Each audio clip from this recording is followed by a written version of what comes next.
So if you're in a place where you're not meant to be, you better turn the video off. That's absolutely fine. Oh, and now I'm watching a transcription of what I'm saying, which I don't particularly want to see. So let's turn that off. Fantastic. Right, I'm going to introduce Jody. She's Professor of Management at Brandeis University, a Heller School for Social Policy and Management, and is a co-founder and board member of the Relational Coordination Collaborative. Her interests kind of pivot around a number of things. First of all, how stakeholders achieve their desired outcomes in coordination with each other, which I suspect for all of us working in health and social care will resonate very powerfully at this time. Her research and her consultancy has a strong presence in both the airline industry and in healthcare. And as any of us that do work around patient safety will know, those two industries have fed from one another quite a bit in terms of their learning, and particularly in terms of airline learning and the health service.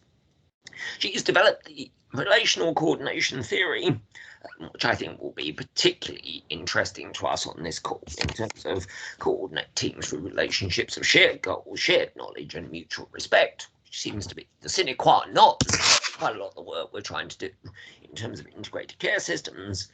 And from that has a relational model of change, which of course will be of relevance to all of us on this call, I suspect, in terms of how we come together to design structural, and I'm just distracted to admit some of these structural, relational, and work process interventions to support the effective coordination of our work. So I hope that resonates with people and kind of gives a sense of how this session might be incredibly useful to us all in terms of refreshing our thinking and reconstructing our practice as we think about the systems challenge.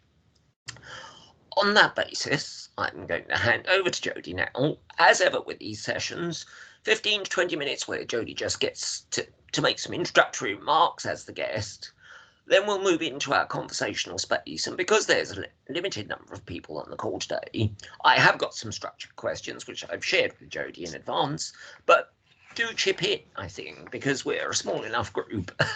Jody's holding, like a spokesmodel, Jody is holding up the questions. Fantastic. I feel like I'm on Jeopardy or something.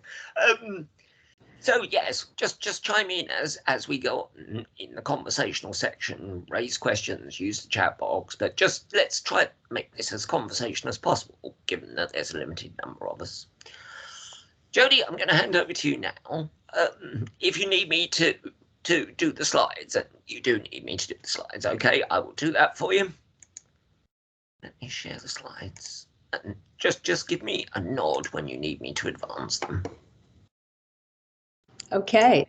Yeah, thanks, Mark, for having me here. It's really exciting to talk to a group of knowledgeable practitioners working on health system transformation, and so much interesting work going on in the UK. I'm really eager to hear in particular about what is going on with the integration of health and social care. You can go right ahead. So, okay. Yeah. I'm just going to start with interdependence, because that's one of the reasons why coordination is even needed. And I don't know if you're able to advance, but it would be great to look at this. Yeah, so in terms of the challenges, my sense is that the world is, interdependence is a reality of our world, but it seems to be growing.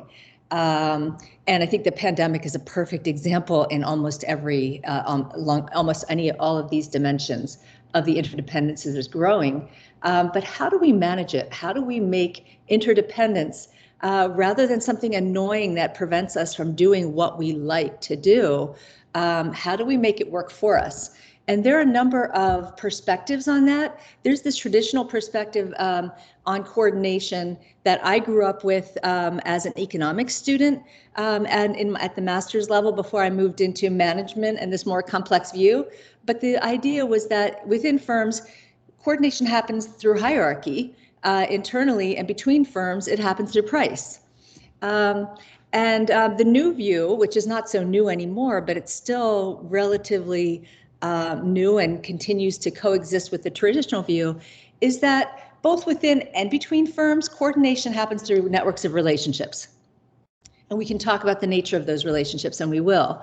But I think it's important to add to that because it's sometimes forgotten that those networks are shaped and supported by structures. So you can have this very relational perspective on how coordination happens, and there's still a very important role for what are the structures that support and sustain those kind of horizontal structures within and between firms. And that, I think, is where there's a huge opportunity for organizational design. Okay, next, please.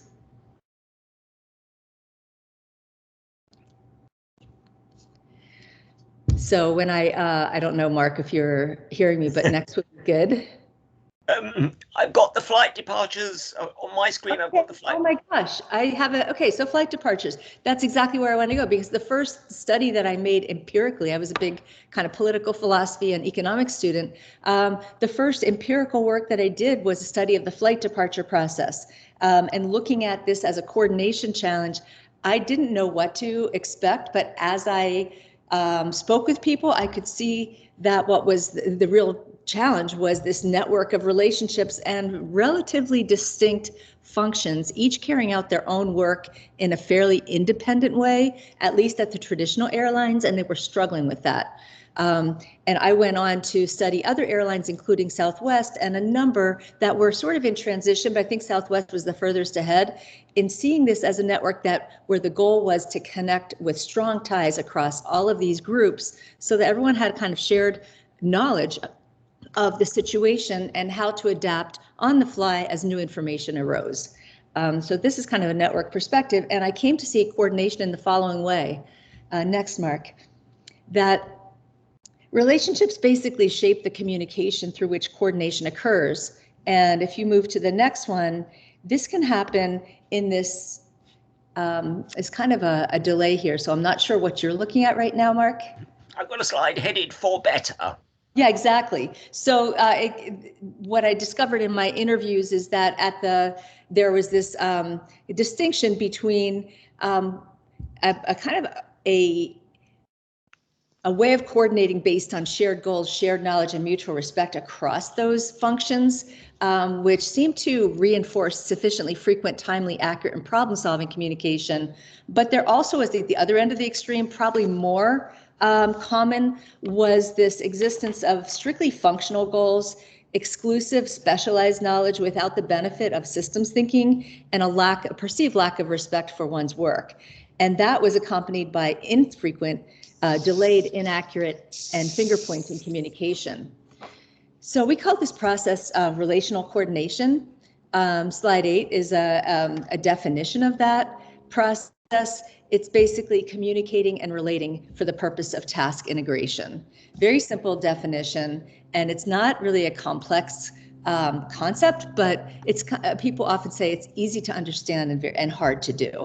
And if we look at the next slide, it's basically the way I decided to measure it, using each of those 7 dimensions and asking people to answer them with respect to their own function and every other function involved in their core work process that they were challenged to coordinate. And in this case, it was flight departures. You can imagine for airlines, that's kind of at the heart of many of the things that they do to ensure a successful operation.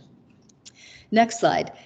Shares basically what I found when I did the risk adjustment for these quality and efficiency performance outcomes they were trying to achieve every day: on-time performance, customer satisfaction, baggage handling success, and short in terms of efficiency, quick turnaround times, and high staffing productivity. So that was the quality and efficiency performance index. And if you took that and correlated it with these networks of relational coordination and the strength of them in each of these sites, there was a very high correlation between those, which suggested that being able to connect across those boundaries helps airlines, in this case, achieve both the quality and efficiency outcomes that are normally seen as hard to achieve at the same time, right? You either achieve quality or efficiency, but how do you do both? So it gave the insight that by coordinating and managing interdependence well across difference, it helps you to overcome some of the trade-offs between, in this case, quality and efficiency. Next, please. So that really raises the question of where did the relationships come from? What shapes them? And looking next, it turns out I was really there to study the structures. I just happened upon this relational piece, but the structures that were correlated with the relational coordination and the performance outcomes these airlines were trying to achieve were non-siloed structures. They were cross-cutting structures, shared accountability and reward systems, shared conflict resolution process, not just within, but processes that connect across these functions. And that's not easy to do when you're talking about groups as distinct as ramp workers and pilots and flight attendants. I mean, they're coming from different worlds. So designing structures that allow you to connect across those groups was a real design challenge. And I think one that we all still have to work on. Relational job design, where part of the job is to help the other person. Relational leadership, boundary spanner roles, a role that is distinctively tasked with creating coordination across the other roles. Shared meetings and huddles that are inclusive across the groups involved in flight departures. A shared space where people co-location, which is not always possible, but it is helpful. Shared protocol, so people have a sense of not only what they're doing, but what others are doing at the same time, simultaneously, and shared information systems.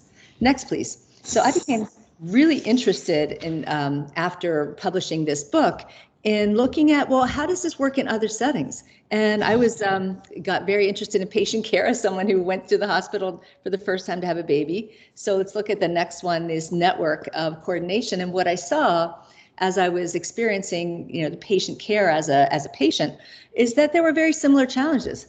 And I ended up studying relational coordination in the context of surgical care. That was my first study of healthcare, orthopedic surgery across 9 hospitals in 3 major US cities, Texas, Dallas area, Boston area, and New York City area. And I found, once again, if you look at the relational coordination and patient care performance, risk-adjusted patient care outcomes, including both the quality and risk-adjusted length of stay, were very highly correlated with this network of relational coordination across the key players in that network of orthopedic care.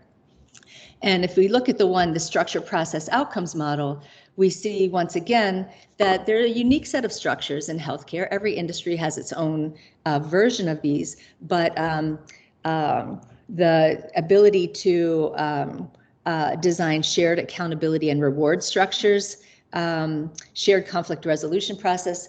In other words, the more of the groups involved in patient care that have access to the same process for resolving conflicts, whether it's between a technician and a surgeon or a nurse and a physical therapist, all of these were, again, strong predictors of performance outcomes through their effect on creating more cohesive networks of relational coordination.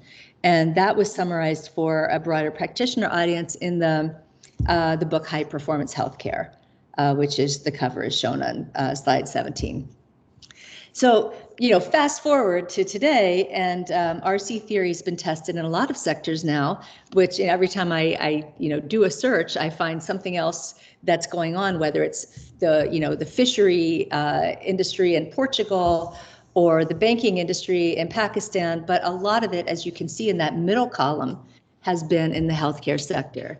And it's really gratifying to see how many different aspects of healthcare where coordination is a challenge and where relational coordination has been a useful framework for understanding how it works and what is driving, how it's driving outcomes, how coordination drives outcomes. And you'll see this includes both within and across organizations. But if you look at the next slide, you'll see it's also been fairly international in scope, the interest and the work on this topic, and it just makes me think that it's more culturally flexible concept than I would have thought maybe initially when I started this work at Southwest and American Airlines.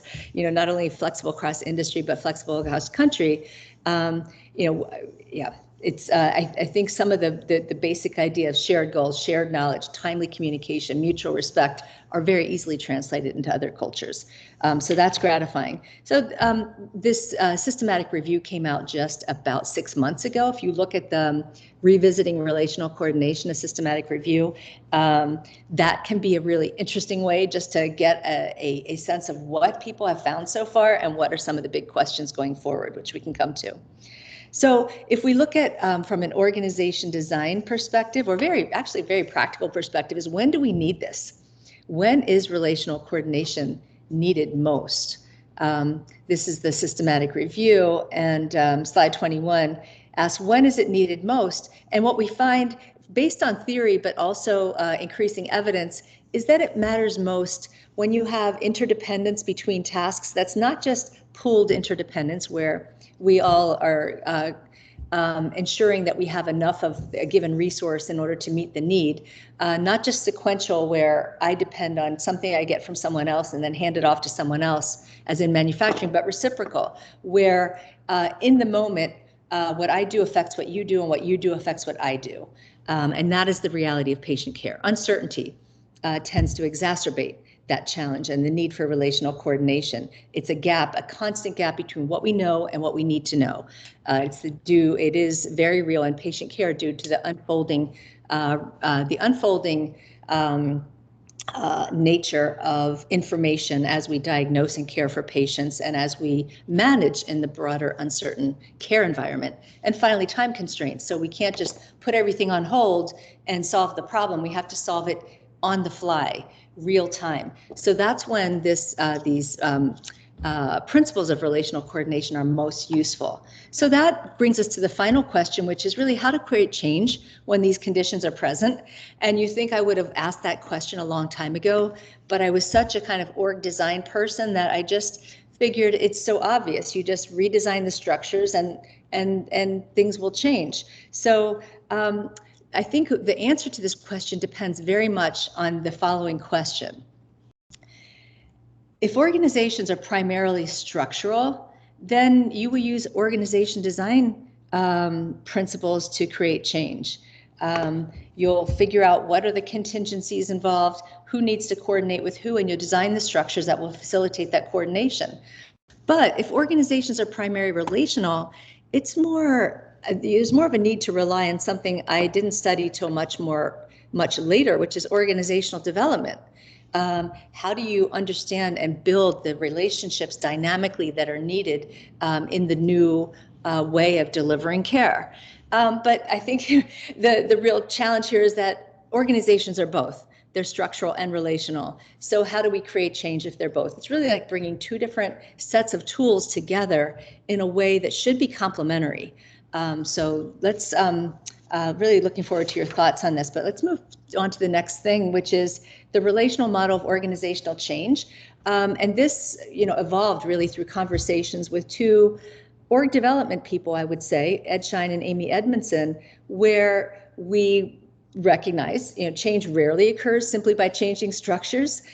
Professional identities are deeply embedded in relationships, and often they are at risk when we start to change organizations to become more networked and coordinated.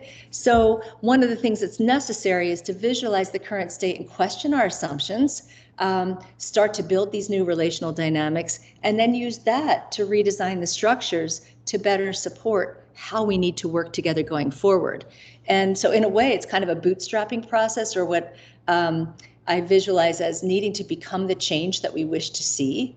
We have to be that change before we can even know how to redesign our structures to support it. So that requires a partnership, I think, between org design and org development. So I'm just going to walk very briefly through the relational model of change, the 6 stages of change. But one of the things I state in this book is there's no organizational transformation without personal transformation. And that's probably true of us as change agents, but also the colleagues that we work with in health systems. The relational model of change is just a visual.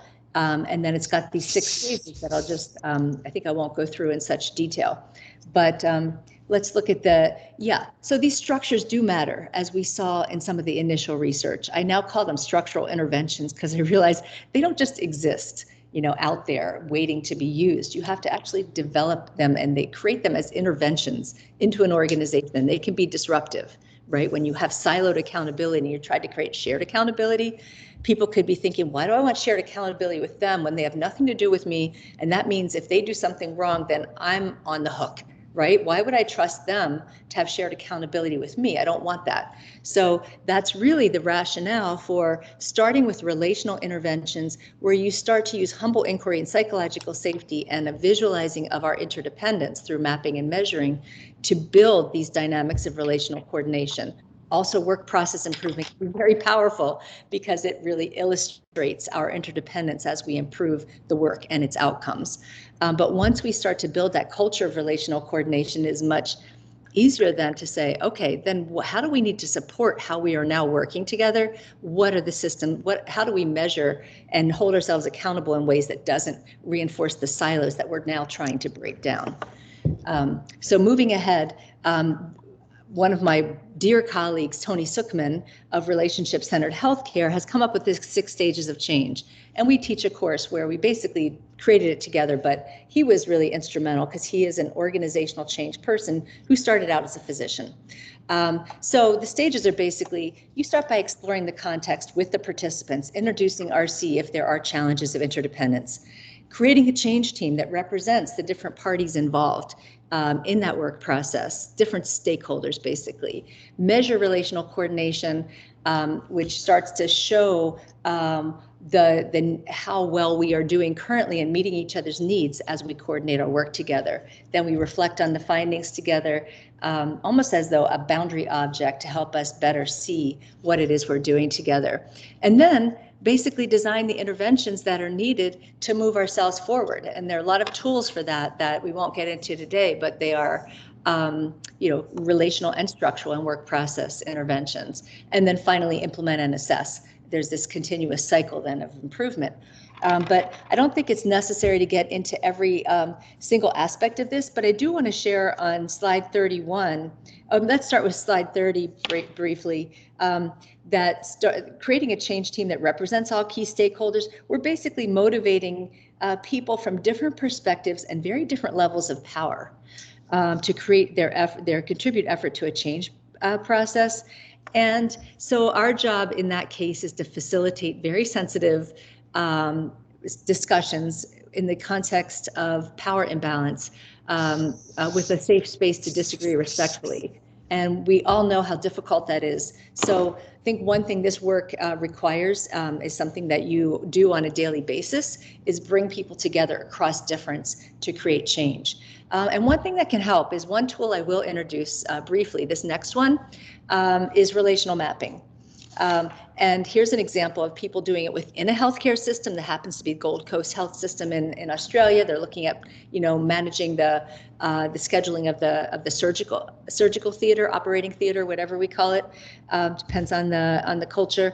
But look at the next one, which may be more similar to the challenges you're facing right now. What brings you here today, and that is connecting across different agencies between health and social care in the community. This was out at San Francisco University, UCSF, University of California, San Francisco, where they were looking to improve mental health care in San Francisco by 2030. And they were looking at the stakeholders. Where are they currently strongly connected? You'll see no green lines there. So their assessment was, at best, there are moderate connections among some of these stakeholders, but there are a lot of red lines suggesting there's really no high functioning or maybe no functioning relationship at all in place between some of these parties that will now have to work together to achieve the goals. So that mapping can be a very good place to start. But we then recommend, if you're able and if you're willing to invite your stakeholders to do a 10-minute survey, please take a look at the next slide, measuring RC, where you basically invite your stakeholders to engage in this survey to assess in a more inclusive way than you can with mapping, and a more anonymous, so people can be very frank.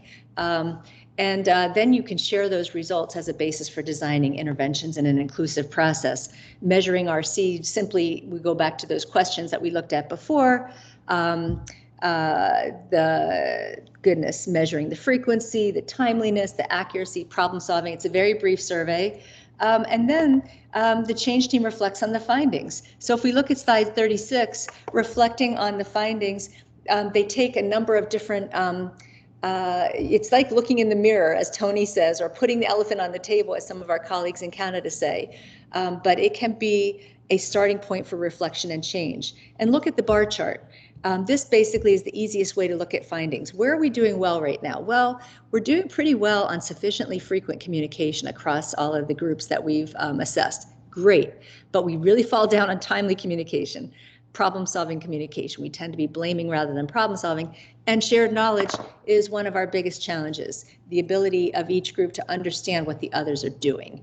And then looking at the more network version of those same findings, you'll see within an organization, you can look at those same findings from the network perspective. Where are the strong ties currently? Where are the weak ties? Maybe not surprisingly, in this internal, within health system view, the care coordinator had the strongest ties, particularly with the clinical roles, the higher status clinical roles. But not with the others. So there's a lot of opportunity here for, and this is sensitive information. You don't just want to share this without preparation.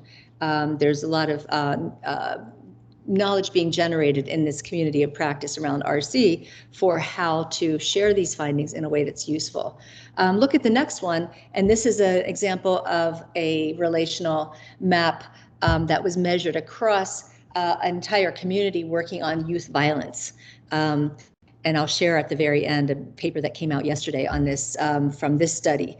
But they basically, this was one of the 4 cities involved, were able to see there are a lot of weak ties here, as you would expect when you're trying to connect between health and social care in the community, and as you probably have experienced. So moving on to designing interventions.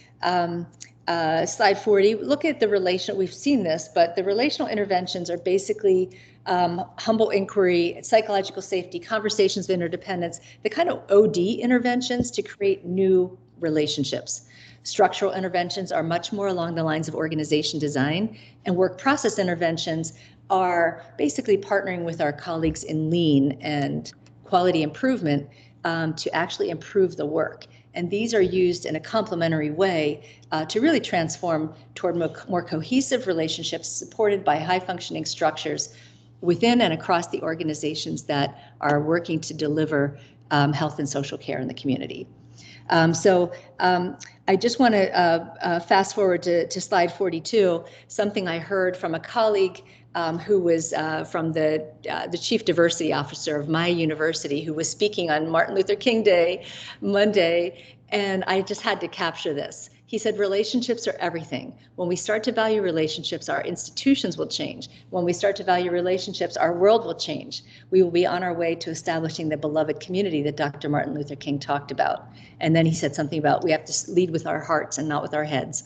And I'm not totally sure what that means, but I just wanted to put that out there because there is this view that comes up in other parts of our lives that putting relationships first can be a different way of creating change when the barriers and the differences between the parties involved seem insurmountable.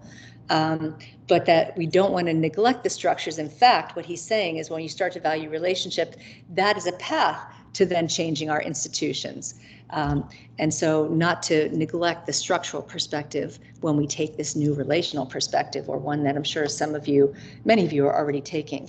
So the final thing I wanted to share is this parallel process for change, because I've been talking about relational coordination, which is primarily a horizontal process across coworkers within and across organizational boundaries. Could be totally different agencies and sectors of the economy that do need to work together. But those are being built with an eye to establishing a different kind of relationships with the patients and citizens that we serve. Those same 7 dimensions, shared goals, shared knowledge, mutual respect, can be used to develop relational co-production, a partnership, because there's no way we can deliver health and certainly not social care without the partnership of the people who are whose care is at stake and whose health is at stake. And this has a really interesting implication for leadership. What are the principles of leadership that are conducive to developing that kind of relational coordination and co-production? And I believe that they are, and people are writing on this topic and exploring it empirically, including Carsten Hornstrup at Joint Action Analytics in Denmark. What are those principles of relational coordination? What are the role modeling shared goals, shared knowledge, and mutual respect in order to help to build that among the people in your organization? And that's very hard when you're talking about the leadership of the NHS, for example. What opportunity do they have to demonstrate relational leadership? And would that be totally countercultural? I'll have to hear from you because I really don't know. The Relational Coordination Collaborative is the organization that I've been working with to do this work, and the recommended new papers are shown on the final slide. Some that I would recommend that you use, that you take a look at. They've all been published three have been published in the last year or two. They're really specific looks at how you do, kind of point by point. How do you use RC in an interventional way within and across organizations? Shortell and Nembard and Burns just wrote a really interesting piece on using network theory, including relational coordination theory, in order to study and achieve integrated healthcare. And then some colleagues from the UK who are looking at a relational coordination perspective on building collaboration between public and private sector. So with that, let us open up, and thank you so much, Mark. That's fantastic. Thank you, Jody. Absolutely brilliant. An amazing introduction. I've got my list of questions, but I'm minded to actually throw it open to the floor with your permission, just to say, if people have commentary or questions or whatever, feel free to step into the space. If you raise your hand, it'll be slightly more manageable. That will be quite helpful. But I would very much welcome contributions from the floor. Yeah, and feel free to stop sharing the slides. As long as that's a very good point, Jody. Okay, yes. I wish. Oh, I see a hand up right there. Sure. Yes. Bear with, caller. Bear with. Sarah first, and then Sharon. Sarah. Thanks, Jody. It was really interesting. I'm part of an organisation which is going to be merged with another. So I'm part of HE, and we're about to be merged with NHSEI. And I was just struck by your comments around, structure, which is what we will think about when we're being merged, and relationships, and just, your experience from similar mergers or coming together of organisations.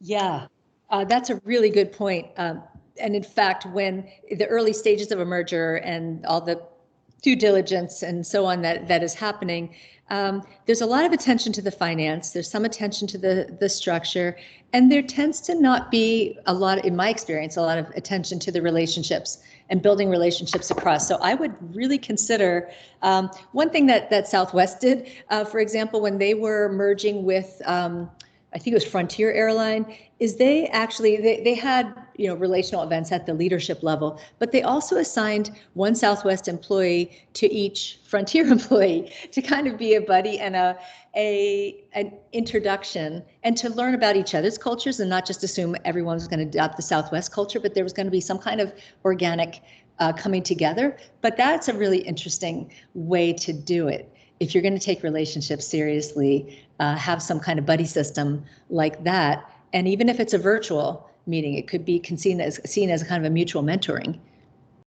What do you think of that? That's really helpful. And it reminds me that people sometimes say there's no such thing as a merger. It's always an acquisition.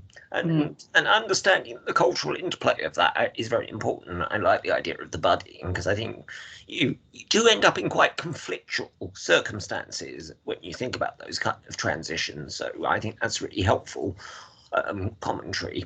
Sharon. I can also imagine a kind of a change team that's set up that actually discusses issues more in a multi-stakeholder way. But yeah, relational interventions at different levels. Hi. Hi. So I work in diversity and inclusion, so this is not my world. I'm just meddling. I just wondered, I saw you had co-production on one of the slides as one of the tools. So I just wondered, in this integrated care partnership landscape, where you're kind of working in those smaller hubs that, will be partnering with voluntary sector organizations, and some of them will be micro organizations, and partnering with the public in terms of co-production. So there's that imbalance of power. And I just wondered if it's useful to measure, as a tool to measure how we're doing in terms of integration, so like a performance kind of measurement, and then use that as a mechanism to build better relationships? Or I don't know, how does it work in the co-production setting? Yeah. That's really interesting. You basically, if it's co-production, for example, with the citizens and the patients, you can just include it in their satisfaction survey, include a couple of RC questions, for these different roles involved in my care. Did they communicate me with in a timely way? Was it based on problem solving or blaming when things went wrong? Was it, did they share my goals? Did they understand my role and my perspective, and did they respect it? So the same questions make a lot of sense. It's just a different sampling process because you can't, it's, you're reaching out to patients and citizens rather than necessarily people who are already working for you who, might feel some obligation, but we do have ways to do that. And when we're looking across like sectors, say it's community-based organizations working with formal health systems. We've been working on that a lot in the US, and it is difficult because the power imbalance is so tremendous that everything gets kind of reoriented toward the needs of the health system rather than the community-based organization, even though you're deliberately bringing them in because they have some valuable perspective and insight into citizens that you simply don't have. It just gets overwhelmed by the power imbalance. And I think one way to address that is actually do a cross-organizational RC survey where you see the extent to which you might find that those relationships on that map are very asymmetric. Like, oh yeah, they respect our work, they understand our work, and they, communication is timely from the point of view of the health system. From the community-based organization, voluntary organization, it might be completely different. And so making that kind of visual that this is not currently a reciprocal relationship, we're not going to be able to partner and achieve our goals. That's a really fulsome answer. Thank you, Jody. I hope that kind of gave some insight there, Sharon. Julian. It's such a big issue. I have two questions I might sneak in. First, you mentioned somebody called Karsten in Denmark. What was his name? Carsten Hornstrup. Hornstrup. Thank you. And you also talked about something about demonstrating relational leadership. What might that look like if it was happening? Yeah. I often will, I think it involves things like engaging in humble inquiry, which, as Shine has pointed out, sounds very humble, but it takes a lot of confidence to do it. To basically show through your questions that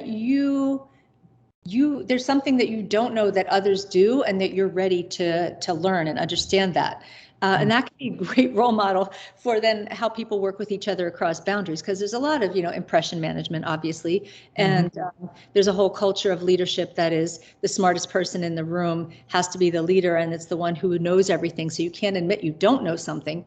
So by just engaging in something like humble inquiry and elevating others and their expertise, start to shift how the ability to engage in relational coordination. But what are your thoughts? Have you come across any leadership development programs that teach? I mean, it's a broad spectrum, humble inquiry. Yeah, I do. I mean, I just heard actually from a group in the US called Primary Care Progress. They just took on a new name. They're about to announce it. It goes beyond primary care now. But the main leadership development course they offer is relational leadership.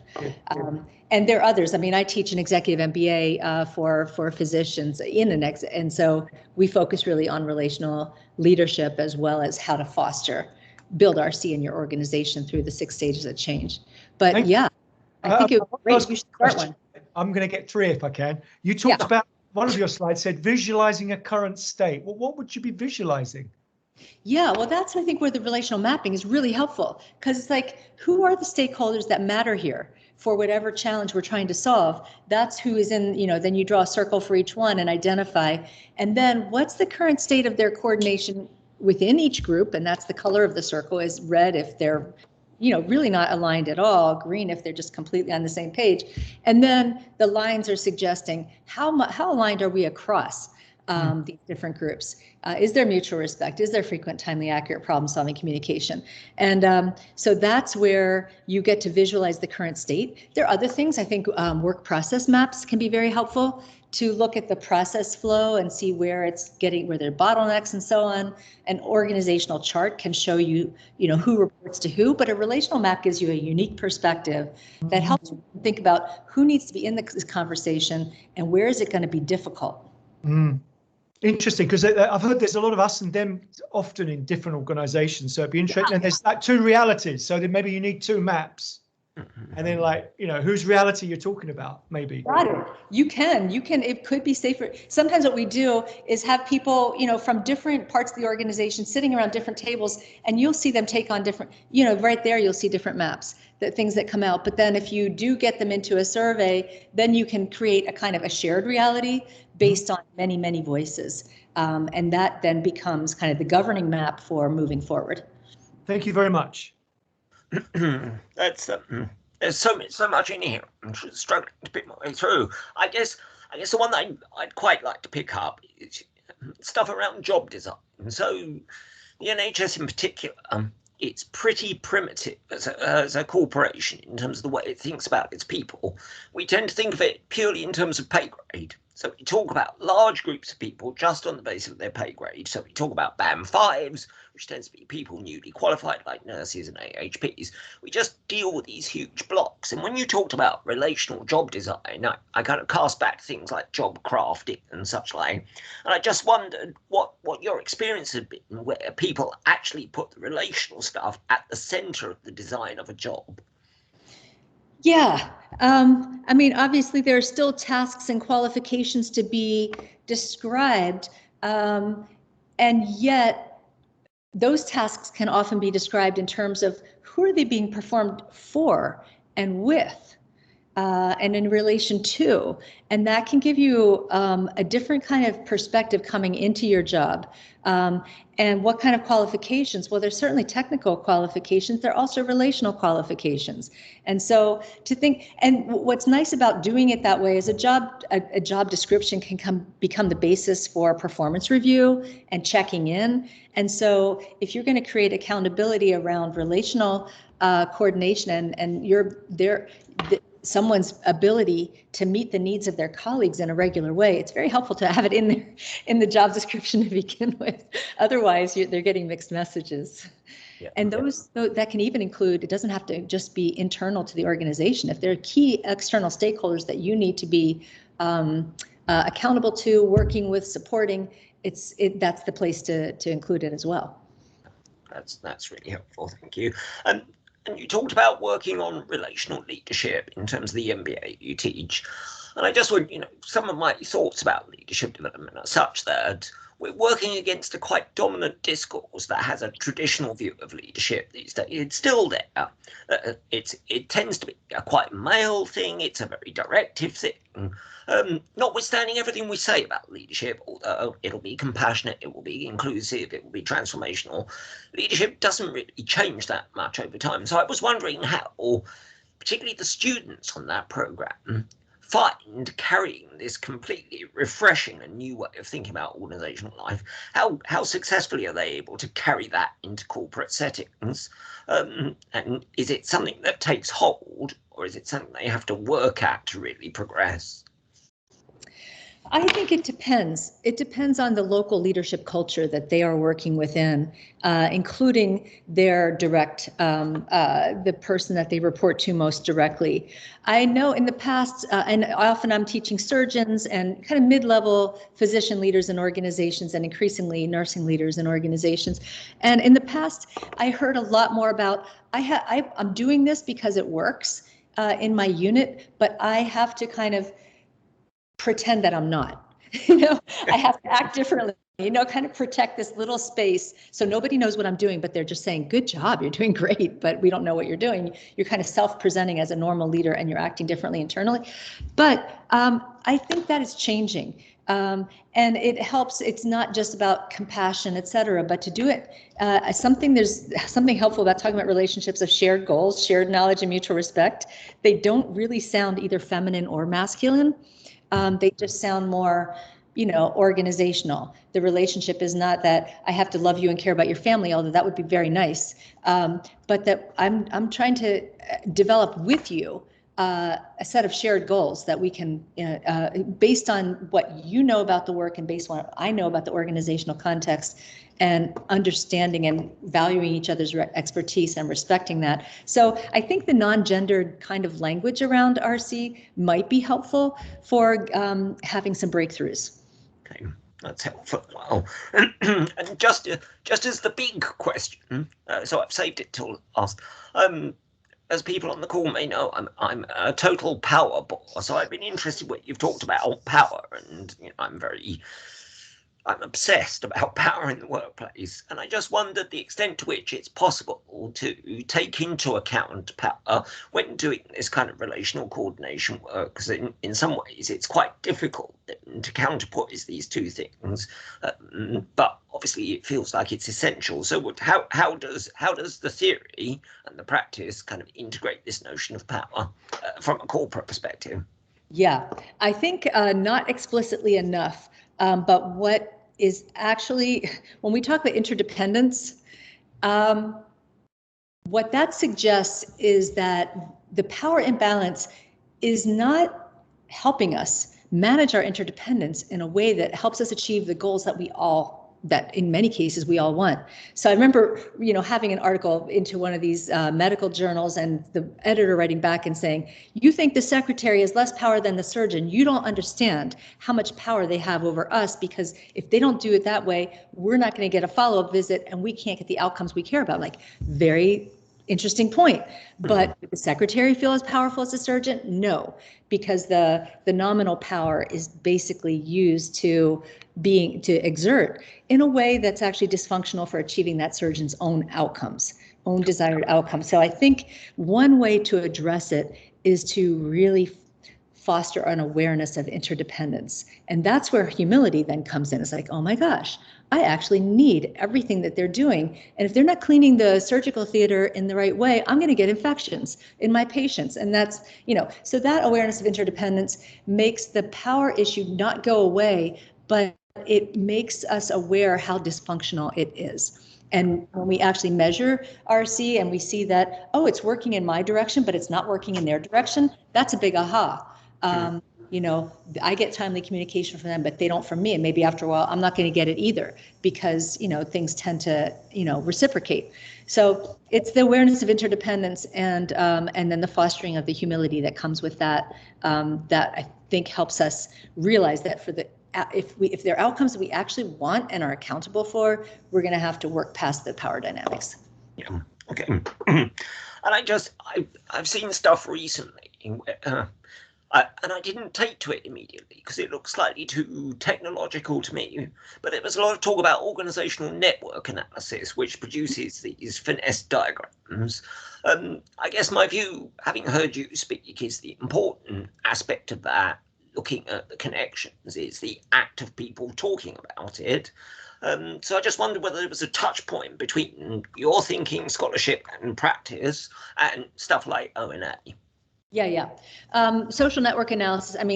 Relational coordination is a form of social network analysis. We try to really focus on not the frequency,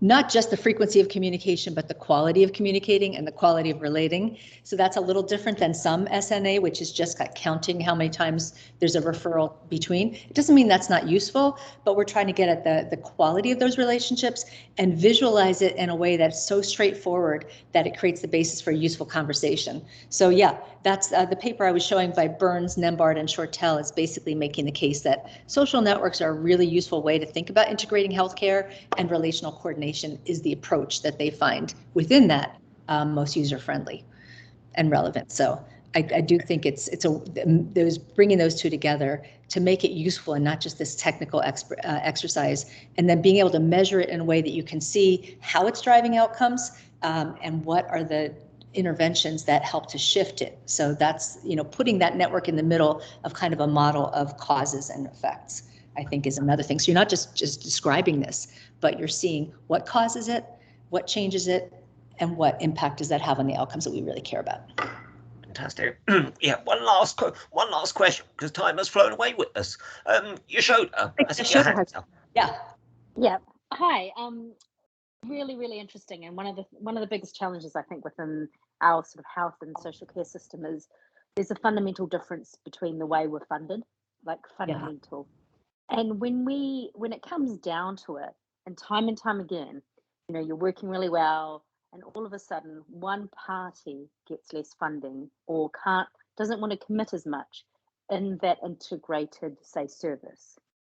So in that sort of research have you done where in that disparity between funding, which drives certain actions and who you can and can't see, how can that be resolved, or what would you consider within this relational the model? I think it often requires a third party to address that funding issue. It gets captured under that category, shared accountability and shared rewards. This health and social care network around youth violence and youth well-being that I described actually had a grant from the Department of Justice, but that helped to bring all the different players together to make change, but that doesn't address the question of sustainability.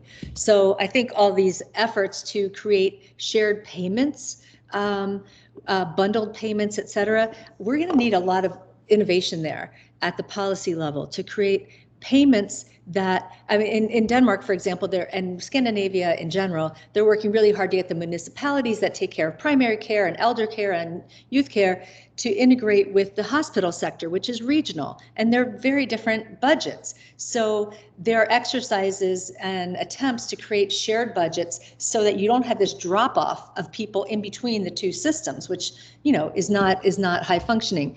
So creating shared budgets is something that certainly the parties themselves can be involved to advocate for that, but it's going to require typically a policy move by policymakers who understand the importance of coordination and the importance of shared rewards to as a structure to support that coordination. That's fantastic. Thank you.